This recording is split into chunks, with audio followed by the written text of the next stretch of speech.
इस कहानी में हम एक छोटे से गांव की बच्ची की कहानी सुनते हैं जो अपने सपनों को पूरा करने के लिए कठिनाइयों का सामना करती है।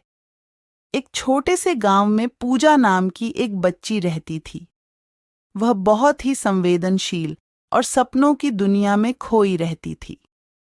पूजा के मन में एक बहुत ही बड़ा सपना था कि वह एक दिन अपने गांव को ऊंचाइयों तक ले जाएगी और उसे खुशहाली और सम्मान की ऊंचाइयां प्राप्त होंगी। पूजा एक गरीब फैमिली से होने के कारण कई कठिनाइयां थीं। उसके परिवार को रोजगार की कमी थी और उन्हें बुनियादी आवश्यकताओं को पूरा करने के लिए संघर्ष करना पड़ता था। लेकिन पूजा नहीं हारी। वह हमेशा अपने सपनों के पीछे लगी रहती थी। उसका पहला कदम उसने शिक्षा में आगे बढ़ाकर उठाया। गांव में उसके स्कूल नहीं था, लेकिन उसने खुद को पढ़ाई के लिए समर्पित कर दिया। वह दूसरे गांव जाती और पढ़ाई के लिए पूरी मेहनत करती। संघर्ष और कठिनाइयों के बावजूद वह अपने लक्ष्य की ओर बढ़ रही थी।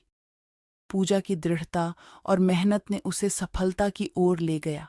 उसने अपनी पढ़ाई पूरी की और उच्च शिक्षा हासिल की। जब वह वापस अपने गांव लौटी तो उसने गांव के लिए प्राइवेट स्कूल शुरू किया। वह हर बच्चे को शिक्षित करना चाहती थी। उसका पढ़ाने का तरीका बेहद अनोखा था, जिसके कारण वहां के बच्चे बुद्धिमान बनने लगे। पूजा के संघर्ष और प्रगति की कथा गांव के लोगों को प्रेरित करने लगी। वह उनकी आदर्श बन गई और उन्होंने भी अपने सपनों की पूर्ति के लिए मेहनत करना शुरू कर दिया। इस तरह पूजा ने अपने गांव को ऊंचाइयों तक ले जाने में सहायता की और लोगों को सामरिक, आर्थिक और सामाजिक रूप से सशक्त बनाया।